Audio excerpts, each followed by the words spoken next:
Bonjour, je suis Xander. Je suis revenu de mon tour en Afrique, en Asie. Et ce que j'ai vu, c'est des poubelles à ciel ouvert. T'as carrément les ordures qui sont dehors. T'as la forêt. T'as la forêt magnifique. Les cannes à sucre, les bananiers qui poussent à l'état sauvage. Et puis des zones entières avec des détritus.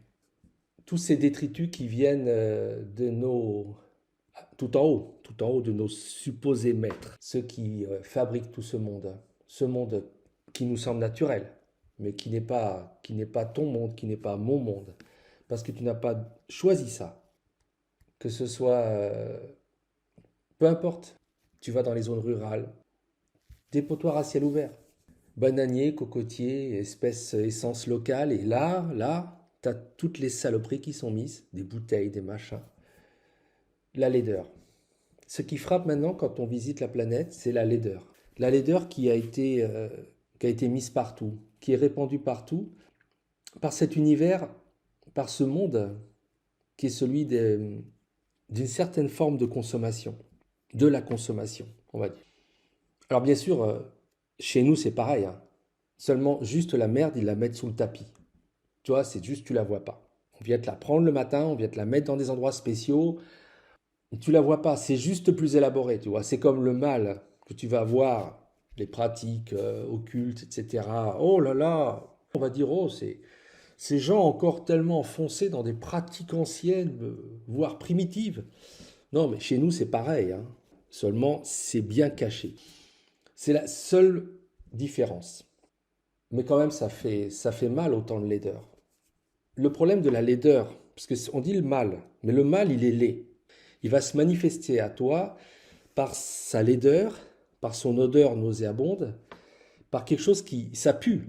C'est un truc qui pue. C'est pas quelque chose qui est agréable. Même on veut te le vendre, mais ça pue toujours. Par rapport à cette laideur, tu te rends compte que beaucoup d'individus sur la Terre sont très malades.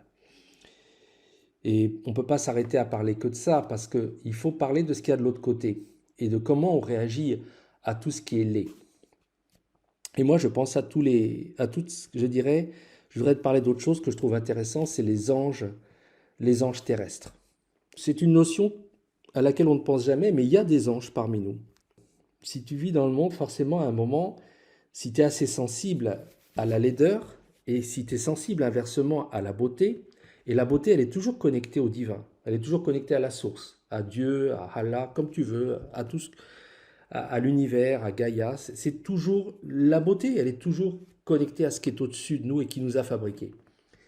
Et, et très souvent, ce que je vois, c'est que beaucoup de personnes à qui on reproche de ne pas être à l'aise dans le monde, ce sont des gens qui souffrent de la laideur. J'en reviens à cet artiste qui s'est fait sauter le caisson parce que c'était trop. Et tu le connais, je veux dire, tous ces philosophes, tous ces poètes qui sont...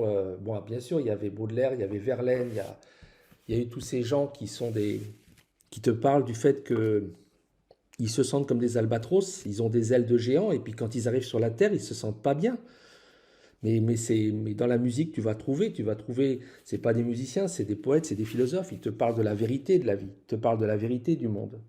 Cet artiste qui a fait cette chanson Smells Like Teen Spirit, tu vois, j'en ai déjà parlé, il s'appelle Kurt Cobain, et dans cette chanson te parle de ce malaise par rapport à la laideur, à la bêtise, à quelque chose qui est un état, mais quand il te dit comment est le monde, il te dit pas hello, hello, c'est hell, oh, hell, oh. C'est oh l'enfer, how low, comment ça va mal. Parce qu'en fait, quelque part, quand tu es, euh, quand tu es un écorché vif, quand tu es ultra sensible, quand tu es encore connecté au divin, parce que tu viens de cet endroit-là, bah tu souffres, tu es un ange aux ailes brisées. Et les anges aux ailes brisées, c'est pour ça que je reviens à ce que je disais, et j'espère que ça n'a pas été mal pris par toi. Toutes ces personnes qui portent du métal, qui se scarifient, qui se mettent des couleurs sur la peau, qui sont en train de quelque part d'exprimer quelque chose. Mais ce sont des anges aux ailes brisées en général. Toi, tu vas voir des gens qui sont dans le gothique, dans ceci, dans cela, peut-être si tu n'es pas dedans. Mais la vérité, c'est que ils sont pas dans le mal. Ils sont juste en train de te dire qu'ils souffrent. Et toutes ces personnes qui sont dans les familles, qui sont des jeunes et qui vont te dire quelque chose, que ce soit par rapport à leur orientation sexuelle, par rapport à plein de choses, ils vont te dire qu'ils sont pas bien. Parce que si t'es connecté, si tu es encore connecté avec tes origines, tu peux que être un écorché vif. Donc on a tous ces écorchés vifs. Et quelque part, euh, et quelque part, c'est très dur de vivre. La vérité, c'est que si tu es vraiment, si tu te souviens encore d'où tu viens, si tu as encore tes origines en toi, tu les sens en toi, tu peux pas supporter cette laideur autour de toi. C'est insupportable cette laideur. Moi, je reviens là d'un tout petit tour du monde, à mon niveau, à moi. Mais j'ai vu bien sûr des gens merveilleux, mais le monde dans lequel ils vivent, il est de plus en plus laid. Et, et ça, c'est extravagant. Alors, il y a aussi la laideur humaine. Parce que souvent, des jeunes gens qui vivent dans des systèmes, dans des familles où ils expérimentent la laideur. Ils vivent une forme de laideur morale. Et ça, ils vont le dire avec leur corps, ils vont le dire. Et ce sont des anges à chaque fois aux ailes brisées. Il y a des anges en fait autour de nous. Alors, est-ce que ce sont des anges totalement? Ça dépend après ce que tu fais avec cette souffrance. Ça dépend si tu en fais quelque chose de beau, si tu le transformes en amour, si tu as cette force de transformer ça en amour, ça c'est l'idéal, hein. C'est ce qu'il faut essayer de faire. Essayer de donner du bonheur aux gens alors que toi tu souffres. Ben justement, des artistes le font. Ben à la fin aussi, ils n'en peuvent plus, ils se font sauter le caisson. Ils te parlent de la vérité, ils te parlent pas de...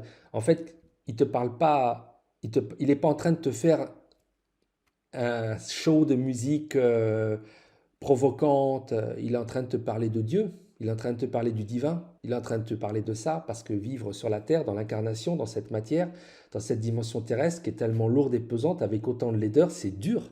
Et pour certaines âmes, c'est insupportable. Insupportable. C'est pour ça qu'elles se réfugient dans plein de choses, que ce soit des substances qui leur font du mal, qui les détruisent, ou elles se détruisent en fait. Elles se font du mal. Et où ils se suicident, comme ce qu'a fait ce gars, qui était un poète, un philosophe.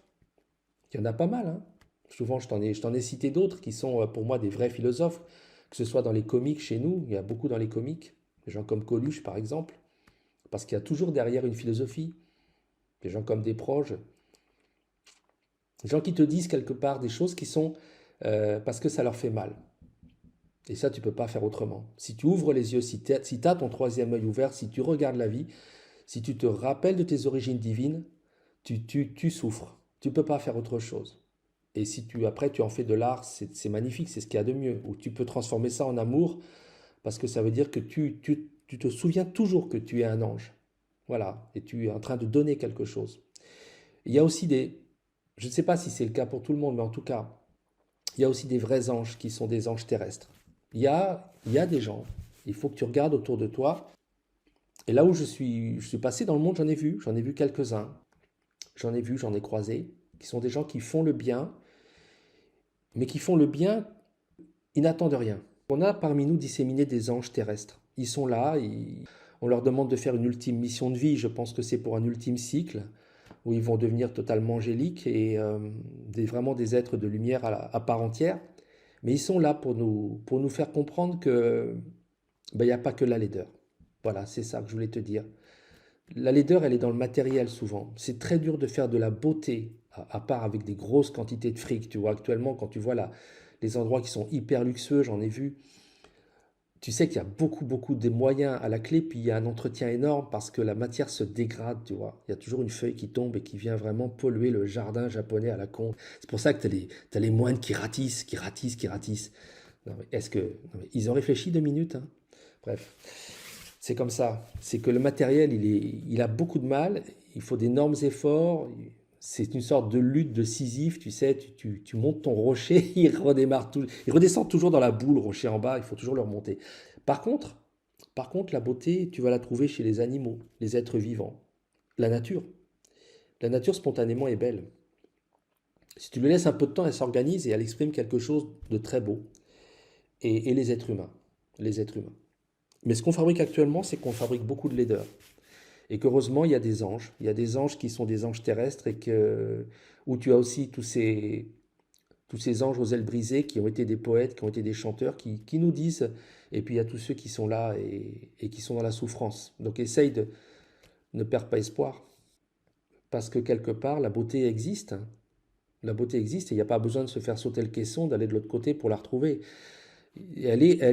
Ça vaut la peine d'essayer de la mettre dans le monde, de placer de la beauté dans le monde. C'est un truc que tu peux essayer de faire. Avec toute cette souffrance que tu as, tout cet inconfort, toute cette espèce de malaise, cette envie de crier, de dire faites chier à la fin, tout est moche, vous êtes moche. Mais essaye de voir, il y a un moyen de faire quelque chose avec et qui s'appelle l'amour parce que tous on en revient là. Je saute du coq à l'âne, mais c'est lié à cette histoire d'amour. Le taxi qui m'amenait hors de l'aéroport. Donc mon chauffeur on a été ralenti, il a remarqué un accident. Donc on est passé le long d'un accident, tu sais qu'il y a toujours un ralentissement parce que les êtres humains sont voyeurs et on critique ce côté de l'être humain, du voyeurisme, le goût du sang. Je pense que c'est plus compliqué que ça. C'est-à-dire que nous sommes aussi, lorsque nous sommes dans la vie normale, c'est comme une espèce de sommeil. Mais quand on est face à la mort, à un drame, on se réveille d'un seul coup et on veut voir. Et je ne crois pas que ce soit que malsain. On dit souvent c'est malsain. Les êtres humains aussi, c'est toujours cette façon de voir l'être humain toujours en négatif. C'est pas ça, c'est pas comme ça que ça se passe. C'est pas comme ça à mon avis, c'est plus complexe. Et mon chauffeur, le chauffeur, il me dit, la voiture là, je l'ai vue passer à un moment, c'était une dame qu'elle était au téléphone portable, il me dit. Elle était à son téléphone portable. Il me dit, je crois qu'elle a eu l'accident à cause du téléphone portable. Il y avait une civière, il y avait quelqu'un qui donnait de l'oxygène, et il y avait l'autre voiture qui était, c'était monstrueusement amoché, hein, monstrueusement amoché. Les voitures, tu les reconnaissais pas. Il y avait un monsieur qui avait visiblement été indemne de l'autre voiture, mais je pense que c'était la dame qui était sur la civière. Je te dis ça en passant parce que s'il y a une chose, tu vois, tu écoutes cet audio, j'espère que tu l'écoutes, essaye de mettre en place un principe, mon gars, ma fille, essaye de mettre en place un principe, c'est quand tu es dans une voiture, tu ne touches jamais à ton portable, jamais à ton téléphone portable, sous aucun prétexte. C'est-à-dire que si franchement tu fais ça, il est possible que tu t'évites un jour d'être dans un fauteuil roulant, ou de voir tes gosses, ou un de tes gosses dans un fauteuil roulant, ou d'aller voir l'autre personne dont tu auras créé aussi l'accident et qui se trouve dans un fauteuil roulant et que tu devras porter ça toute ta vie. À l'arrivée, quand je suis arrivé à l'aéroport à Paris, j'ai vu une publicité et c'est drôle parce que tu reviens dans un monde et le monde a évolué un peu, mais il évolue dans la même merde, tu vois.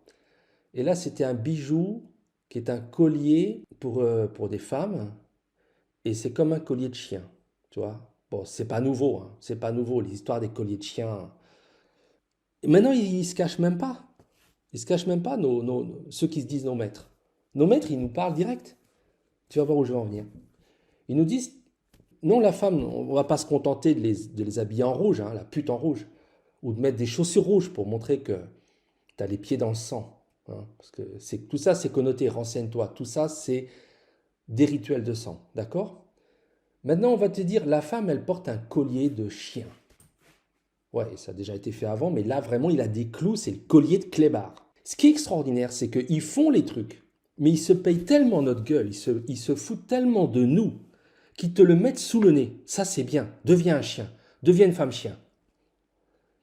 Moi, je vais te dire, les colliers de chien, il y en a de toutes sortes. Et ton smartphone, c'est ton collier de chien.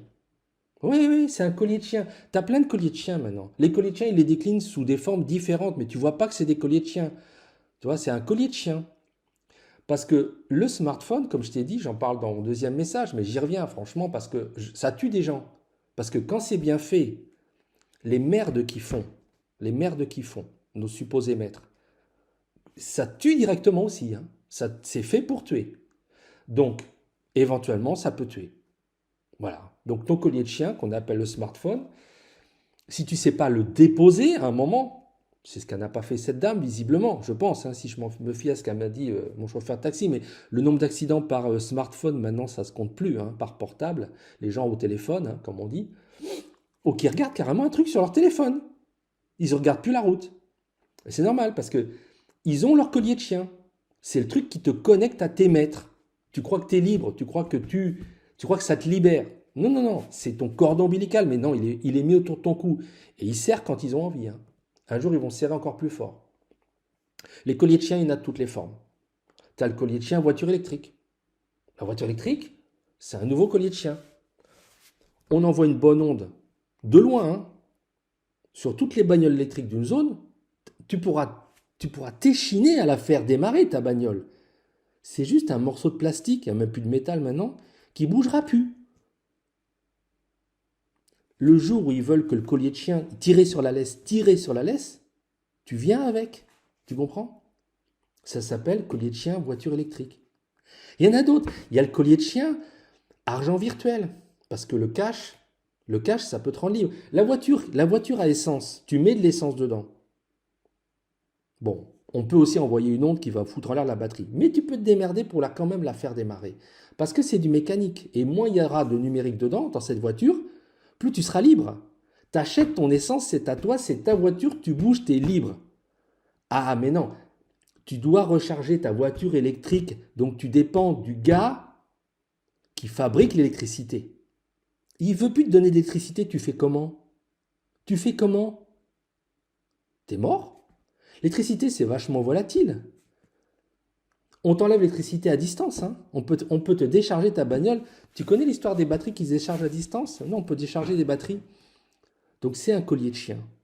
Et les colliers de chien, on t'en met de plus en plus. Le cash, on va te l'enlever bientôt. Parce qu'avec le cash, tu payes. On ne sait pas ce que tu fais. Où t'es? On ne sait rien. Tu es libre. Mais par contre, avec ton argent qui est dans ton téléphone, ah, c'est super parce qu'on a mélangé deux colliers de chien. L'argent virtuel et le téléphone smartphone portable. Oh, c'est génial. Ils sont futés. Les rois de la barbaque, ce qu'ils ont, c'est qu'ils sont inventifs dans la merde. Ils sont inventifs dans l'esclavage. Mais ils te vendent ça comme de la liberté. C'est que le fumier qui est derrière, tu sais, celui des faux contrats truqués, qui te baisse toujours à la fin, avec les codicilles invisibles.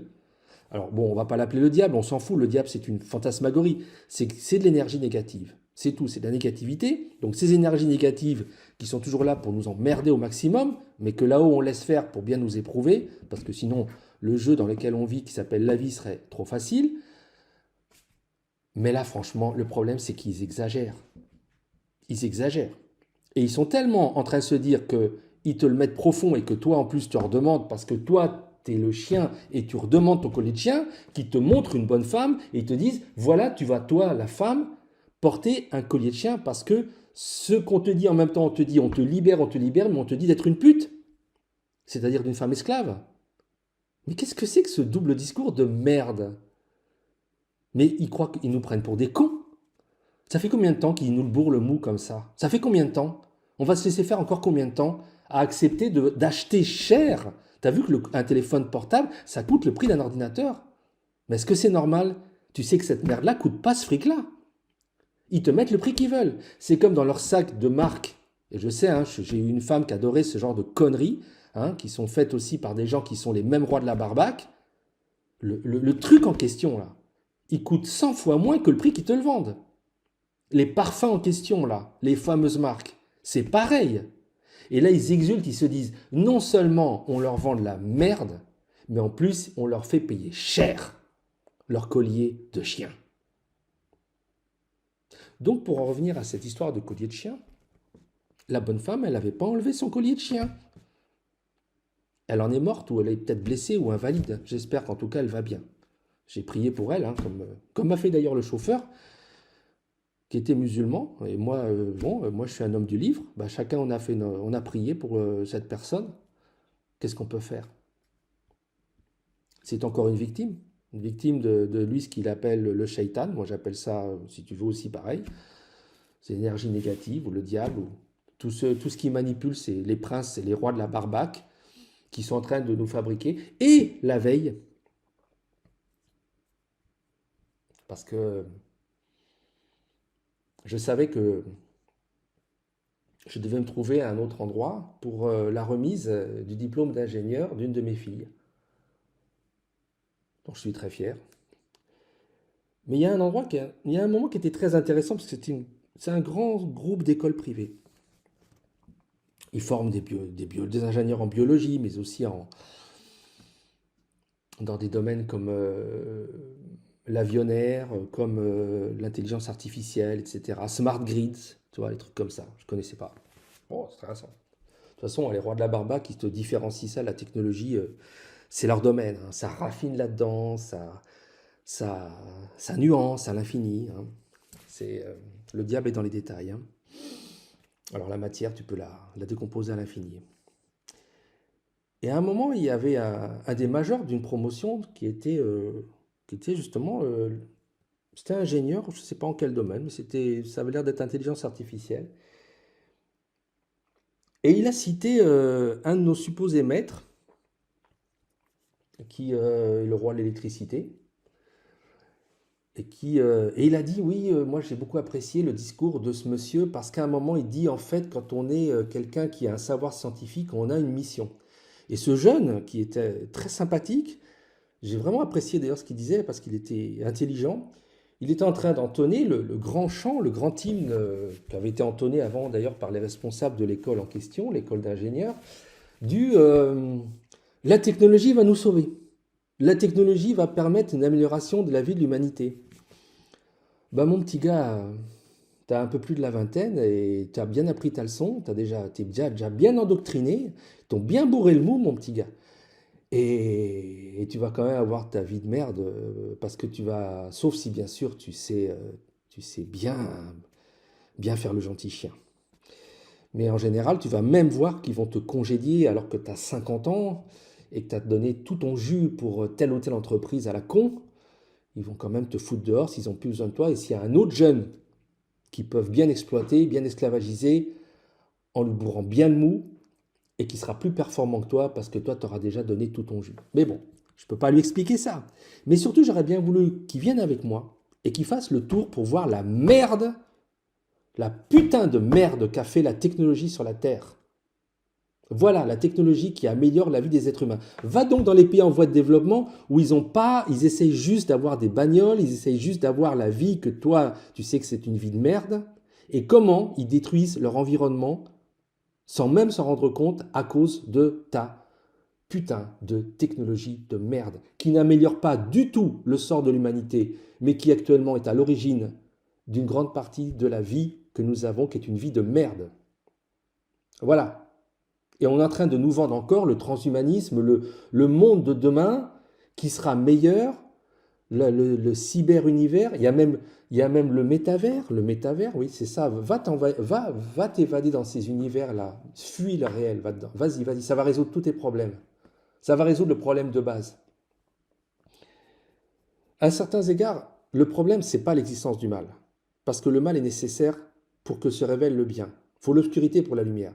Mais là, en haut, on estime qu'ils vont trop loin, qu'ils dépassent les bornes. Donc, on va les ramener. C'est comme Cerbère, à grands coups de latte dans la tronche. On est obligé de les ramener à leur rôle de Cerbère infernal. Tu restes à ta place. C'est pas toi le chef. Le chef, c'est le big boss en haut. Ça s'appelle la source, le divin, Dieu, Seigneur, Allah. Il est tout en haut. C'est pas vous là, qui parce que vous croyez que vous avez un petit pouvoir dans la matière, pouvez vous permettre de tout contrôler. Là ils exagèrent. C'est un petit peu le problème. En attendant, j'écoutais ce jeune homme et je me disais, mais il est tellement prometteur, et il va tellement se faire en paffer dans cette histoire et se faire avoir le pauvre garçon. À moins qu'il soit pendant un certain temps, les trois quarts de sa vie, parce que il y avait des vieux avec les cheveux blancs qui étaient à fond dedans, parce que eux, ils avaient récolté grâce à ça les lauriers, la place, le fromage, mais pour un qui a des avantages, combien sont sacrifiés? Parce que c'est le principe des rois de la barbaque qui obéissent eux-mêmes aux rois des contrats truqués, tu sais, toute la négativité, toute cette énergie vibratoire ce qu'on appelle le mal, c'est qu'ils bouffent ses valets. Les gens qu'il emploie, il les sacrifie, il les dévore quand il a besoin. Donc, pour quelques-uns qui sont en haut de la pyramide, combien ont été sacrifiés, foutus en l'air, exploités, licenciés alors qu'ils avaient donné toute leur vie à telle ou telle chose, à telle entreprise? C'est des contrats truqués. Parce que la base de ces contrats ne repose pas sur la vertu. La vertu, c'est important. c'est essayer de faire le bien. Ces gens-là, ils s'en foutent, hein. Ils vont te dire, alors, le jeune, il disait pour le bien de l'humanité. Mais l'humanité, t'as rien demandé, mon gars. L'humanité, avant la technologie, se démerdait très bien. Va donc dire à l'aborigène là qu'il se démerdait mal sans ta putain de technologie. Il se démerdait très bien, le mec, hein. Très bien. Et le bush continuait à lui donner à bouffer, mais pendant un temps, ça pouvait être l'éternité. Mais toi, tu viens avec ta technologie. Et dans le bush, bah, tu trouves des bouteilles en plastique. Tu trouves ta merde, la merde qui vient de ta technologie, qui vient nous rendre la vie meilleure. Va parler aux poissons, là. Moi, j'étais dans l'eau, je voyais, il y avait les bénitiers. Tu sais, les bénitiers, c'est extraordinaire. Les bénitiers, c'est des grands coquillages. Ils ont des algues dedans qui, grâce à la photosynthèse, leur permettent de vivre. C'est tout le système du commensalisme qui te montre comment vit la Terre. La Terre, c'est un vaste système du commensalisme. Nous-mêmes, on est dedans. On vit tous en symbiose, on est tous des symbiotes. Comme je t'ai dit, tu abrites toi-même des milliards de bactéries sans lesquelles tu crèves direct. Tu aurais des douleurs aux intestins, tu serais mort, hein. Tu ne pourrais pas bouffer deux, trois trucs, tu pourrais bouffer, c'est tout. Donc ils font tout le job pour toi, décomposer tout ça. Et toute la vie vit comme ça. Donc les bénitiers, ils sont là, et ils sont ouverts. Et là, tu as toutes les couleurs des bénitiers. Tu as des couleurs, c'est extraordinaire. Tu as des bleus, des verts, des marbrures dans tous les sens. Et à côté des bénitiers, qu'est-ce que je voyais? Des canettes de soda. T'es au paradis et tu vois la merde que te font les gens qui vont t'expliquer que la canette qui est en alu ultra fin, machin, 2 microns, 3 microns, je ne sais pas, qui est faite avec des machines, mais on est en pleine technologie. Tu écoutes ça, tu sais que t'en baves d'admiration, hein. Je me rappelle un jour un gars qui travaillait pour une grande firme d'eau gazeuse et qui me dit oui, alors notre eau, etc., machin, qu'est-ce qui désaltère plus que de l'eau? Eh bien, c'est notre eau gazeuse. Ah, j'ai trouvé que c'était pas mal, ça. Je me suis dit, mais c'est incroyable, parce que vous arrivez même à vous convaincre que vous faites mieux que la nature. Mais c'est tellement... ils ont tellement l'esprit à l'envers, ces gens-là, qui vont te dire justement que tu es mieux dans ton inconfort qu'ils ont fabriqué, parce qu'ils ont trouvé un moyen de te donner un truc technologique qui va modérer ton inconfort, que dans ce que tu avais à la base où tu étais au confort. Ils sont extraordinaires. Je veux dire qu'ils ont des arguments pour tout. Ils te vendent leur merde parce qu'ils ont des écoles spécialisées. Ça s'appelle des écoles de management, de ceci, de cela, l'entrepreneuriat. Je veux dire, ils ont fabriqué carrément des systèmes pour te bourrer le mou, mais tellement profond que tu peux même pas savoir le vrai du faux. Tu ne le sauras jamais. La seule chose que tu peux faire, c'est va dehors. Bon, déjà, il faut avoir éteint cette putain de télévision, comme je t'ai dit, et d'avoir. Donc, ça, c'est aussi un des colliers de chiens, hein. C'est les gros colliers de chiens, hein. C'est les colliers de chiens familiaux, tu vois. On peut s'y mettre à plusieurs.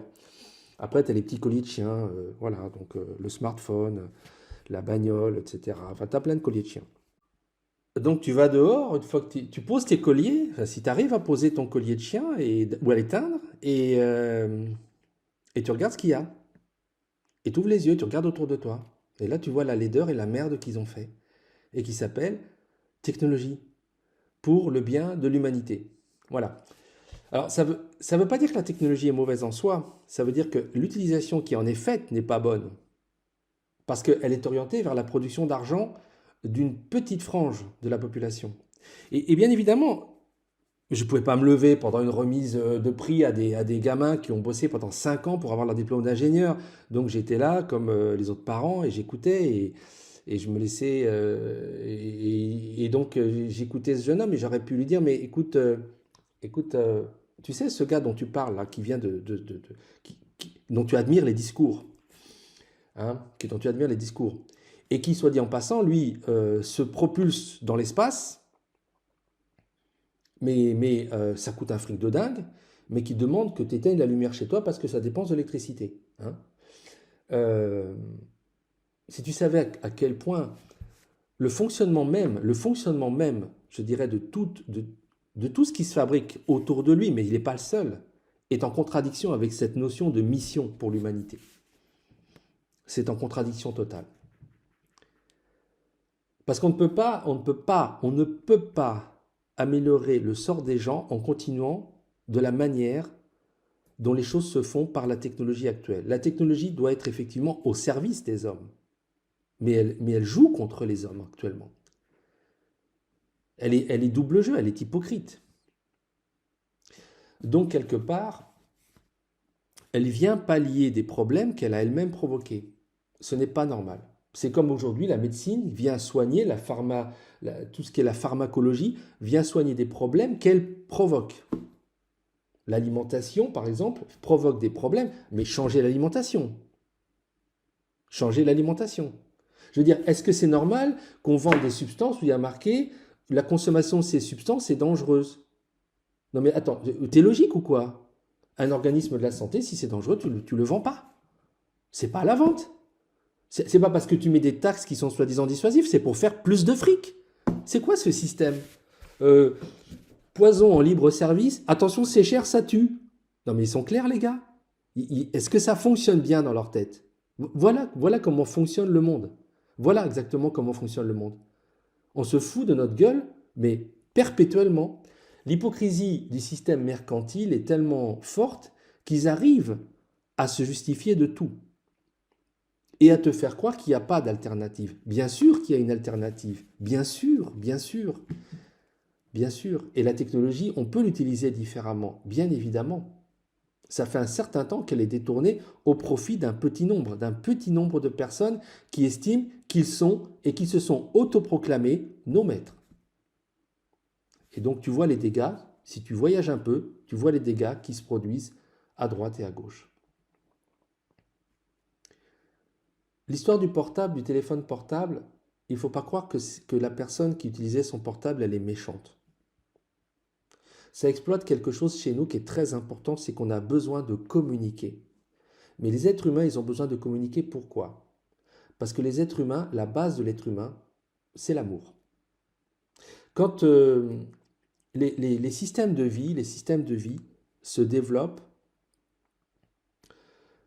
de manière symbiotique avec le spirituel, cette autre dimension où il n'y a que de l'énergie et d'où nous venons. C'est un développement, le système de la vie globale qui fonctionne par la sélection naturelle, qui n'est pas du tout, qui est une loi tout à fait intelligente, bien évidemment, elle a été mise en évidence par Darwin, pourquoi le contredire? Mais elle est un peu plus subtile que ça, parce que à côté de la sélection naturelle, il y a aussi cette présence de l'esprit dans la matière qui fait qu'il y a des directions qui sont données aux mutations. C'est-à-dire qu'il y a comme une espèce d'intelligence dans le vivant. C'est-à-dire que dire que c'est un système qui est simplement automatique, c'est une vision qui est basse. C'est-à-dire que on va dire la fonction crée l'organe, bien sûr, on peut dire ça, c'est-à-dire qu'il y a quelque part une intelligence, bien sûr, qui se manifeste puisque tout est énergie. Donc il va y avoir une direction qui est donnée. Lorsqu'en fait, on voit que nous sommes issus d'une lignée de primates, les primates ont été choisis par le vivant pour évoluer dans un certain sens, pour accueillir donc les âmes incarnées, parce que quelque part, nous avons cette propension plus élevée que d'autres espèces à avoir de l'amour. Et nous incarnons pour cette grande aventure de l'amour. Mais à la base, toute la vie est pareille. Mais nous venons des souris. C'est-à-dire que les singes eux-mêmes sont des variétés de souris particulières. Des petits animaux poilus, très affectueux, quelque part. Les mammifères. Tu as les souris de toutes sortes. Hein. Tu as des souris de toutes sortes. Regarde autour de toi. Les dauphins, c'est des souris qui nagent. Les baleines, c'est des très très grosses souris qui sont retournées dans la mer. Oui, mais une grosse partie de ce qui vit, ce sont des variétés de souris. C'est ça. Il y a eu des tentatives à partir des reptiles, mais les reptiles qui existaient sous forme dinosaures, c'est aussi, on va dire, regarde, il y a des proximités très grandes. Il y avait des sortes de mammifères au sein des dinosaures. C'est des variétés de souris aussi, mais c'est beaucoup plus froides. Les écailles deviennent des poils. C'est pas écailles et poils, tu sais que c'est pareil. Écailles, poils, c'est pareil. Seulement, ça n'a pas été... Sur certains mondes, il faut savoir que tu as des formes intelligentes qui se sont développées à partir de formes qui sont plutôt reptiliennes, plus froides. Moins douées que nous pour accueillir l'amour. Mais nous, on est très très doués pour l'amour. L'être humain, pour en revenir, donc je reviens à ce que je te disais à la base, l'être humain, il est vraiment tourné vers l'amour. On veut tous être aimés. Et communiquer, c'est une façon d'aimer et d'être aimé. Et même s'informer parce que nos téléphones nous servent à nous informer. Et c'est par là qu'ils nous baisent, c'est par là qu'ils nous piègent, parce qu'ils savent que nous sommes des souris. Donc on a besoin d'être toujours en rapport avec le monde. Donc on aime bien communiquer avec nos parents, nos amis, avec notre chérie, notre chérie. Eh bien voilà, on va communiquer, on va aussi utiliser ça pour s'informer, on va être connecté au monde. Ils nous attrapent par les sentiments. Et ils nous mettent, grâce à ça, un collier de chien. Et le collier de chien, des fois, il nous tue. Et de toute façon, il ne va pas nous faire du bien. Parce que sous prétexte de nous aider à communiquer, il va surtout établir tout un tas d'éléments qui vont faire que on va plus être au contrôle de notre vie. Et on ne pose pas le problème de la bonne manière. On va dire oui, mais ce qui est bien, c'est parce que justement, ils exploitent cette envie qu'on a d'être connecté aux autres. On a besoin des autres. Tu vois, quelque part, tu ne peux pas mettre les autres de côté dans ta vie. C'est la grande aventure de ta vie. Tes parents, tes amis, ton partenaire amoureux, ta partenaire amoureuse, tout le réseau qu'il y a, c'est très important pour toi. Tu es un être humain. C'est fondamental. L'amour, c'est l'alpha et l'oméga de toute ta vie. Exister dans l'amour, dans le relationnel, en donner, en recevoir. Et même t'informer, c'est lié à cette aventure. L'information est liée à ça. Donc c'est par là qu'ils nous attrapent. Parce que, ce faisant, ils te vendent autre chose. Ils te vendent des choses qui te permettent d'avoir des données sur toi. C'est-à-dire de pouvoir te contrôler, te retracer. Et, comme je t'ai dit, ce sont déjà des colliers de chiens qui ont différentes figures, mais qui ne voient pas comme des colliers de chiens, mais qu'on met autour de ton cou. Et quand on a envie de serrer, le jour où ils ont envie de serrer, ils pourront serrer. Ils peuvent même obtenir des choses. Un jour, ils obtiendront des choses pour faire du mal aux gens à travers ces colliers de chiens, si ce n'est déjà le cas. Si tu veux être connecté aux gens, mais pourquoi tu n'es pas en contact direct avec eux?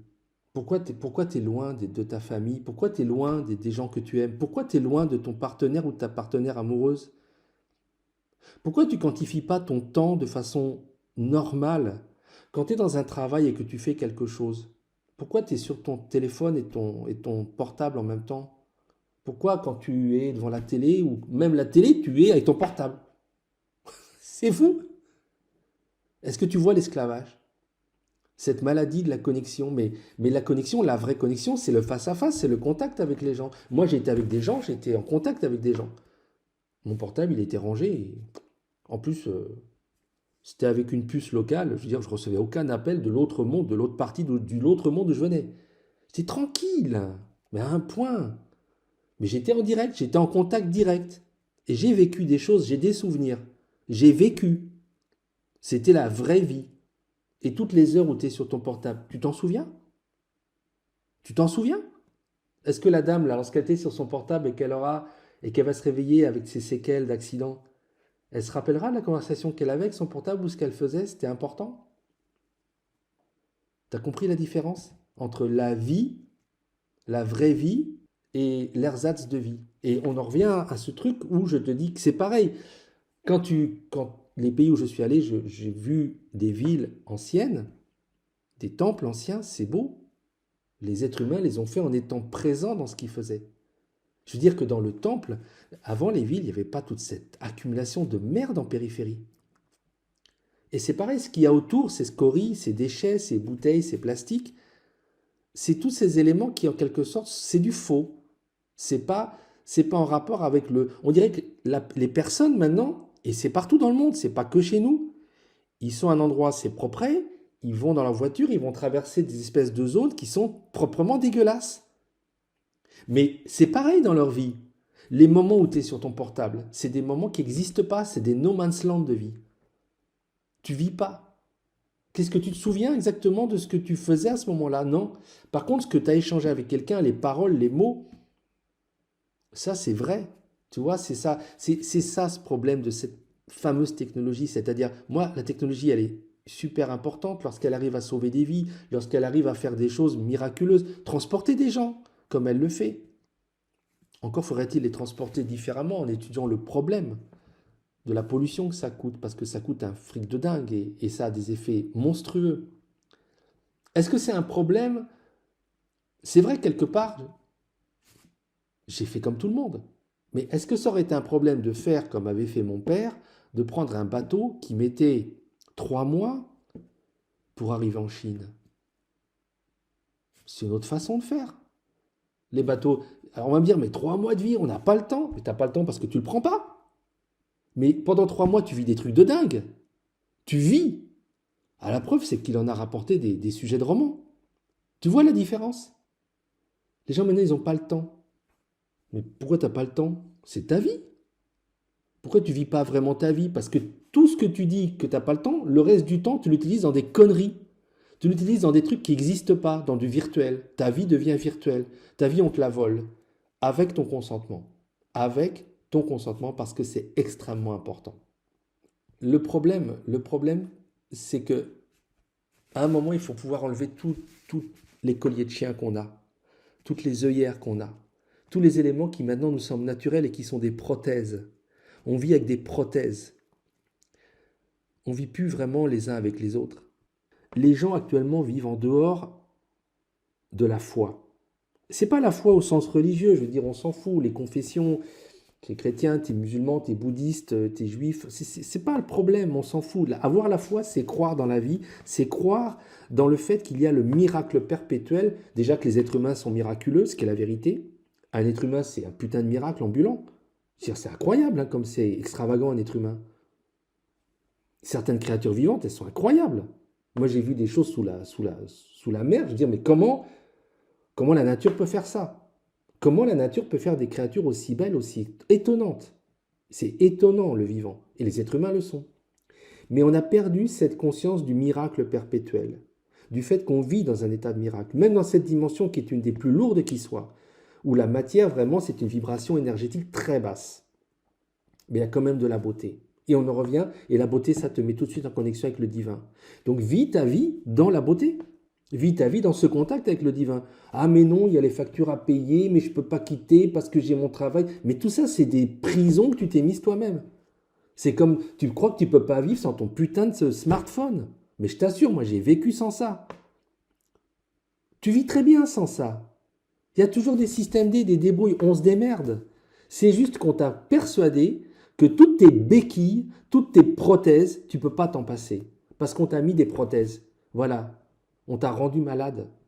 On t'a mis des colliers de chien. Je ne te parle même pas des colliers qu'on veut mettre aux bonnes femmes de la haute.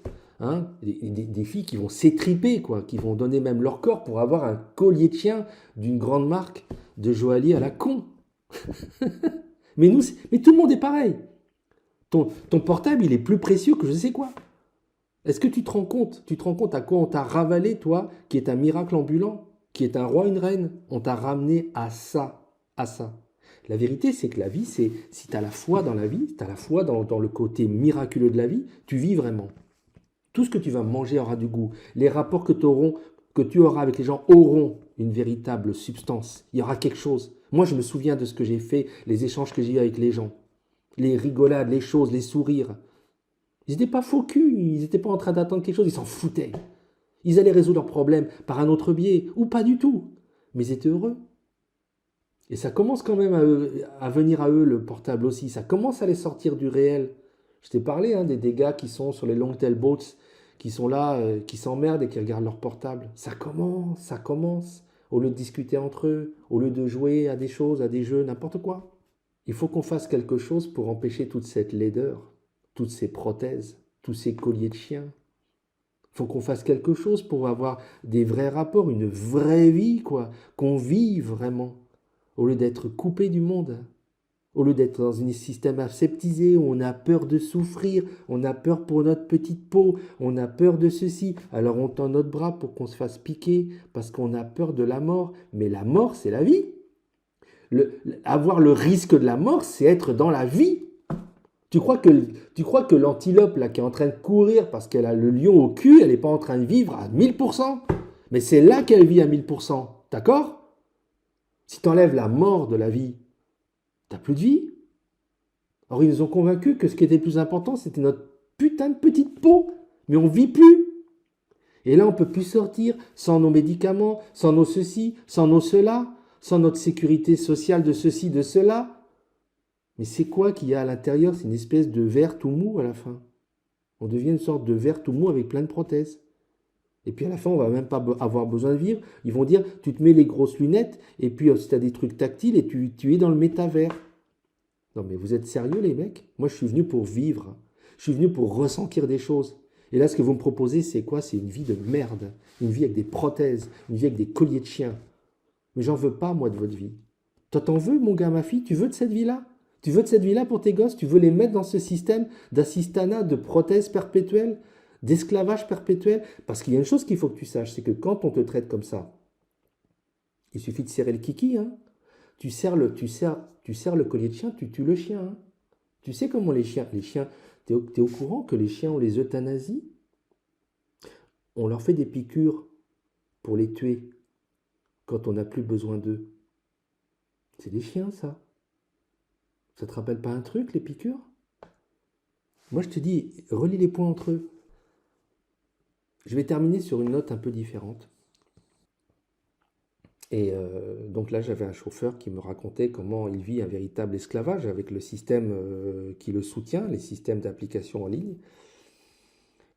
Et il me racontait en fait le mal qu'il avait à prendre sur lui parce que les gens, les usagers sont extrêmement irrespectueux.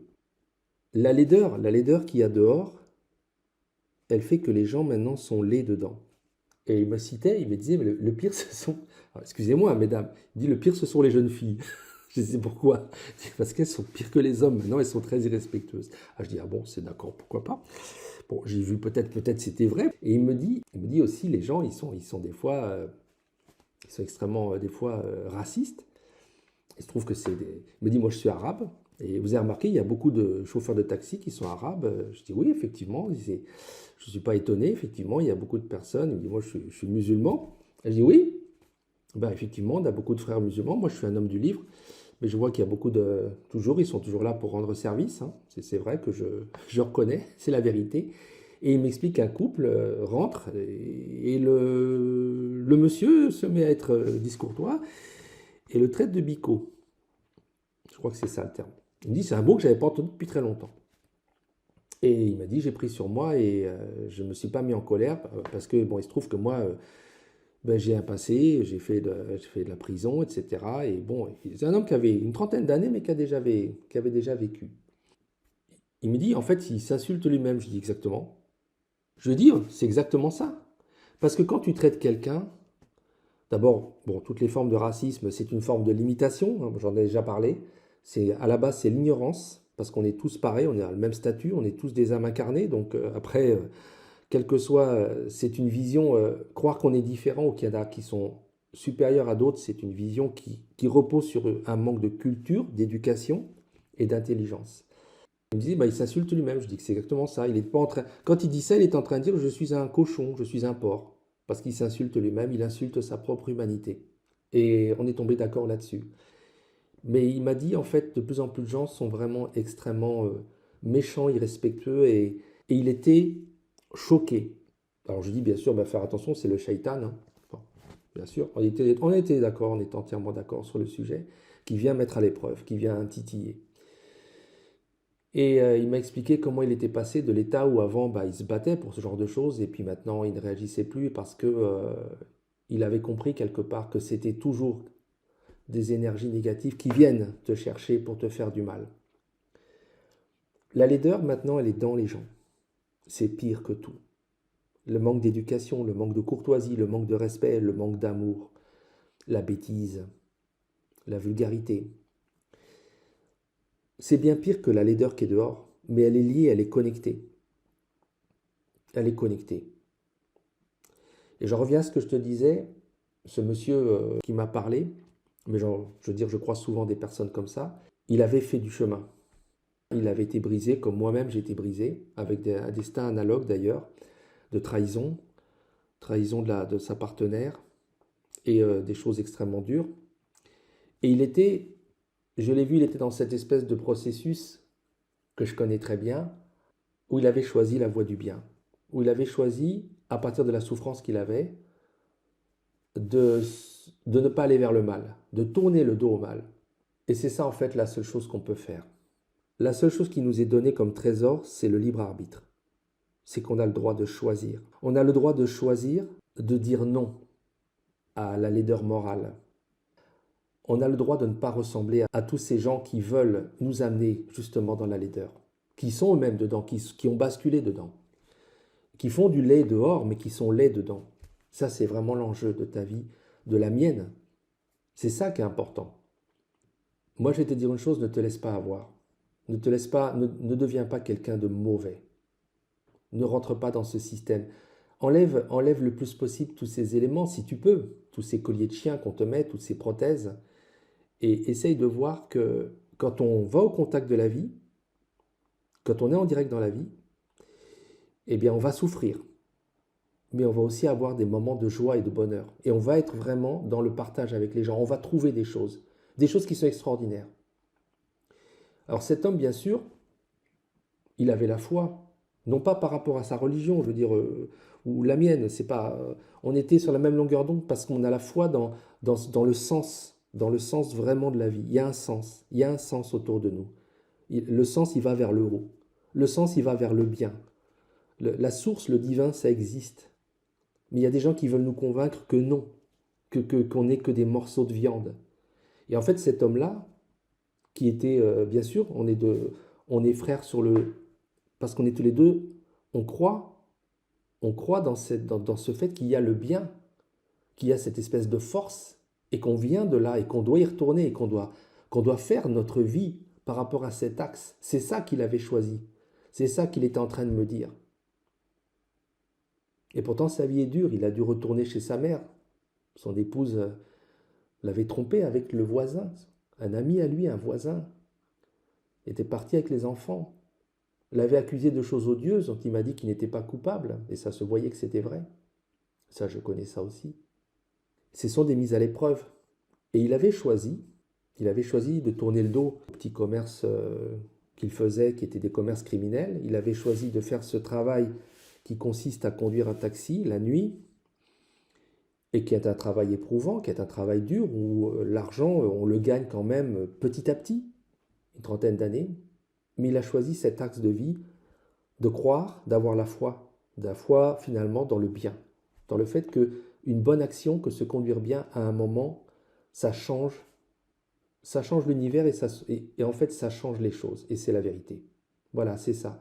C'est-à-dire que ce que je veux te dire, c'est que ce contact qu'on a avec la vie, il faut le retrouver, parce que les choses qu'on peut faire tous ensemble en tant qu'être humain sont formidables. On peut faire des choses extraordinaires. Quand on se met tous ensemble et qu'on va tous dans la même direction pour faire des choses qui sont belles, tu ne peux pas savoir comme les choses, les émotions qu'on partage à ce moment-là, les rires, les joies et des choses qui passent dans les regards.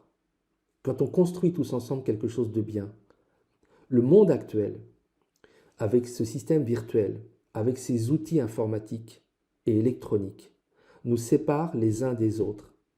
Et c'est fait exprès pour nous rendre méchants, pour nous rendre mauvais, pour faire que l'autre devient pour nous un étranger, qui n'est plus notre frère, notre sœur, quelqu'un avec qui on peut faire un travail collectif, mais quelqu'un qui est un obstacle ou un moyen et bientôt un ennemi. C'est ça le monde que les rois de la barbaque, les princes de la matière, nos supposés maîtres veulent mettre en place. Mais ce n'est pas le monde qu'on veut, ce n'est pas ce pourquoi tu es venu sur la terre. Tu es venu pour avoir des moments de partage, de joie, pour faire une œuvre, pour construire des choses avec les gens. Et là, tu sens que tu existes vraiment. Tout a un sens. Manger a un sens, faire l'amour a un sens. Construire quelque chose, résister contre quelque chose a un sens. Parce que quand on est en contact les uns avec les autres, ne coupons jamais ces liens. Dans les pays en voie de développement, les gens sont en train de devenir comme nous sommes devenus. Ils prennent leur voiture, ils en ont 3-4. Ils ont des grandes routes maintenant très belles. Ils ont des infrastructures qui sont de plus en plus belles. Et ils ont souvent une nature qui reste encore et qui résiste. Oui, j'ai vu des petits singes qui se promenaient sur les fils électriques. Mais ils ne regardent même pas les dépôts à ciel ouvert où il y a des détritus. Qu'ils devraient pourtant nettoyer en pensant c'est mon pays, c'est ma nature, c'est mon monde. Ils sont déjà en train de devenir comme nous. Et c'est ça qui m'a fait mal. Et ils sont encore avec le bon cœur. Mais bientôt ils auront comme nous le cœur mauvais. Et nous aurons donc dans ces pays-là de plus en plus d'anges aux ailes brisées, de jeunes gens mal dans leur peau. Parce que quand qu'on vient de naître, on n'est pas loin de la source divine, on est pur et on souffre, on est un écorché vif. Donc ça veut dire de plus en plus de gens pas bien. Il faut qu'on s'arrête. Il faut arrêter tout ça. Il est temps, on peut le faire. Il ne faut pas croire que c'est trop tard. Il faut vraiment, vraiment là, prendre le taureau par les cornes. Je pense qu'il faut vraiment que le mouvement soit global. Il faut vraiment que quelque part, ce que je te dis là, ça fasse vraiment des petits. Si on arrive tous, si on est nombreux à résister à ce genre d'attitude dans le monde entier, on va vraiment changer la totalité des choses. C'est pas que la planète qu'on va sauver, c'est nous-mêmes. C'est un autre type de monde qu'on va construire. Un monde où on est vraiment les uns avec les autres, où on vit ensemble, où on vit vraiment la vie. Donc il faut repenser totalement la place de la technologie dans notre vie, la place de nos outils dans notre vie. Les tablettes, téléphones portables, télévision, médias, ça doit être repensé. Moyens de transport, de communication, tout doit être revu. Quand j'ai été voir ces jeunes ingénieurs frais et moulus qui sortent des écoles privées de France, mais c'est partout comme ça dans le monde, qui sont juste des exécutants, des valets au service de financiers, de gens qui travaillent dans la matière et qui ne pensent qu'à la matière. On ne peut plus laisser les entreprises privées et des gens privés décider du sort du collectif et nous imposer ensuite des choses comme si nous avions nous choisi. Nos politiques ne sont plus du tout efficaces. C'est fini. C'est fini, ça ne marche plus la démocratie. Elle est morte sur la terre avec le principe de l'informatique qui permet de truquer toutes les élections. Et par les médias et les médias achetés, de manipuler l'opinion publique. Ça ne va pas du tout. Nous ne pouvons pas maintenant changer le monde. Nous avons laissé ça entre les mains d'autres personnes et nous subissons les décisions de ces personnes. Qui a dit que les entreprises aujourd'hui devaient être les nouveaux seigneurs? Nous avons de nouveaux seigneurs, nous avons de nouveaux systèmes féodaux. Ce sont les grandes entreprises ou les grands systèmes financiers ou les grands chefs là qu'on te désigne. Je ne vais pas citer leur nom comme ce jeune homme qui citait avec adoration. Il était déjà en adoration devant quelqu'un qui est un seigneur. C'est comme s'il était en train de faire acte de vassalisation. Il est dit, je suis ton vassal. C'est très grave. Nous vivons un moment qui est extrêmement grave. Nous avons le retour des seigneurs. Nous avons le retour d'une caste féodale. Ce sont les entreprises. Elles n'ont pas le droit de décider du sort de l'humanité. Ce n'est pas leur rôle. Elles ont le droit d'exécuter des produits, des réalisations, pas de décider de notre avenir. Nous devons reprendre les choses en main. Donc le mouvement doit être global. Donc la rébellion doit être totale. Donc la rébellion doit être universelle. Je suis désolé. Je suis désolé parce que je reviens avec une idée où je me pensais qu'on pouvait aller, je dirais, dans une espèce de demi-mesure. Mais c'est pas possible. C'est pas possible. Parce que là, ça va trop loin. J'espère que toi aussi, tu vas décider de ton côté d'éveiller les gens autour de toi. Je te le demande maintenant. Je te demande de le faire. J'ai besoin de toi. Sans toi, je ne peux rien faire. Mon gars, ma fille, sans toi, je ne peux rien faire. Moi, je suis tout seul. Moi, j'ai des centaines d'yeux. Mais sans toi, je ne pourrais rien faire. Et toi, tu peux faire énormément. Donc, il faut vraiment que cette fois-ci, si tu es éveillé et si tu t'es informé, tu t'es libéré, tu dois aussi faire la même chose. Secouer les autres pour les éveiller. Tu dois aussi faire en sorte qu'ils s'informent et les informer. Tu dois aussi les libérer. Si tu ne libères pas les autres autour de toi, on ne va pas s'en sortir. Ça, c'est mon sentiment. Parce que même dans des pays où avant je voyais des gens qui résistaient, qui étaient ancrés dans leur culture, ils sont en train de tout perdre. Je les ai vus s'incliner devant les temples, devant les statues de Bouddha, mais c'est pour demander des choses matérielles. Il n'y a aucune spiritualité. C'est en train de partir. Donc vraiment, c'est important. Parce que là, c'est vraiment grave. Je te remercie pour ton aide. Et pour m'avoir écouté, je te dis à très bientôt.